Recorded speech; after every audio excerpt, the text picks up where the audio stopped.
ಜ್ಞಾನಹೀನರನ್ನ ದೇವ್ರು ಏನ್ ಮಾಡ್ತಾನಂತೆ, ಆರಿಸ್ಕೊಳ್ತಾನಂತೆ. ಜ್ಞಾನಹೀನ, ನಾನು ಕೂಡ ಜ್ಞಾನಹೀನನಾಗಿದ್ದೆ. ನೀವು ನಂಬ್ತಿರೋ ಬಿಡ್ತಿರೋ, ಯೇಸು ಸ್ವಾಮಿಯನ್ನ ನಂಬುವಾಗ ನನ್ನ ಹೆಸರು ಬರೆಯಕ್ ಬರ್ತಾ ಇರ್ಲಿಲ್ಲ. ಅಷ್ಟು ತಟ್ಟನಾಗಿದ್ದೆ, ವಿದ್ಯೆನೇ ಇರಲಿಲ್ಲ, ಜ್ಞಾನಹೀನನಾಗಿದ್ದೆ. ಅಪ್ಪ ನನ್ನ ಕರೆದ್ರು, ಜ್ಞಾನವಂತನಾಗಿ ಮಾಡಿದ್ರು. Hallelujah, hallelujah. ಅಂದ್ರೆ ದೇವರು ಜ್ಞಾನಹೀನರನ್ನ ಆರಿಸ್ಕೊಳ್ಳೋದು ಏನಕ್ಕೋಸ್ಕರ? ಯಾಕೆ? ಅವನಿಗೂ ಜ್ಞಾನ ಇದೆ, ಇವನಿಗೂ ಜ್ಞಾನ ಇದೆ, ಅವನಿಗೂ ಜ್ಞಾನ ಇದೆ, ಇವ್ರಿಗೂ ಜ್ಞಾನ ಇದೆ, ಎಲ್ರಿಗೂ ಜ್ಞಾನ ಇದೆ. ಬಿಟ್ರೆ ದೇವ್ರ ಬೆಲೆ ಗೊತ್ತಾಗಲ್ಲ.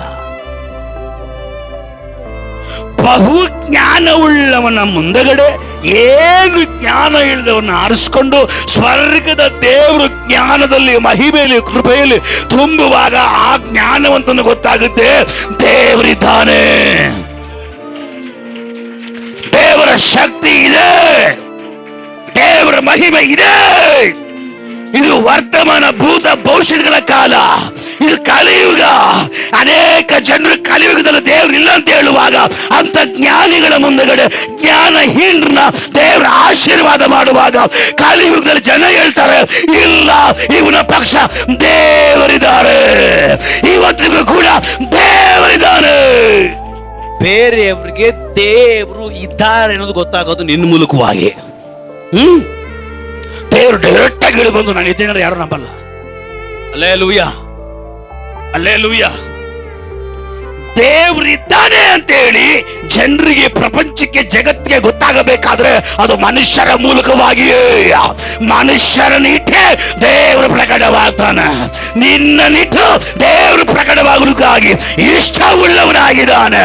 ಅದಕ್ಕೆ ನೀನು ಪಾತ್ರೆಯಾಗಿ ಮಾರ್ಪಡು. Yes, Jesus. ಸ್ವರ್ಗೀಯ ದೇವರು ಮಾತಾಡ್ತಾ ಇದ್ದಾರೆ. ನಿನ್ನ ಇಟ್ಟು, ನಿನ್ನ ಮೂಲಕವಾಗಿ ನಾನಿದ್ದೀನಿ ಅಂತ ಹೇಳಿ ಈ ಲೋಕಕ್ಕೆ, ಈ ಜಗತ್ತಿಗೆ, ಈ ಪ್ರಪಂಚಕ್ಕೆ, ಈ ಎಲ್ಲ ಜಾತಿ ಜನಗಳಿಗೆ ನಾನ್ ದೇವರಿದ್ದೇನೆ ಅಂತ ಹೇಳಿ ಪ್ರಕಟ ಮಾಡಿಕೊಳ್ಳೋದಕ್ಕಾಗಿ ನಾನ್ ತಯಾರಾಗಿದ್ದೇನೆ. ಅದಕ್ಕೆ ನೀನು ಪಾತ್ರನಾಗಿ ಮಾರ್ಪಡ್ತೀಯ ಅಂತ ಹೇಳಿ ಸ್ವರ್ಗೀಯ ದೇವರು ಈ ಸಬ್ಬತ್ ದಿನದಲ್ಲಿ ನಿಮ್ಮೊಟ್ಟಿಗೆ ಮಾತಾಡ್ತಾ ಇದ್ದಾನೆ. ನಿಮಗಿನ ಅರ್ಥ ಆಗಿಲ್ಲ? ದೇವರು ನಿನ್ನ ಇಟ್ಟು, ನಿನ್ನ ಮೂಲಕವಾಗಿ ದೇವರಿದ್ದಾನೆ ಅಂತ ಹೇಳಿ ತೋರಿಸಿಕೊಳ್ಳುವುದಕ್ಕೆ, ಪ್ರಕಟವಾಗುವುದಕ್ಕೆ ದೇವರು ಮನಸ್ಸು ಮಾಡಿದ್ದಾನೆ.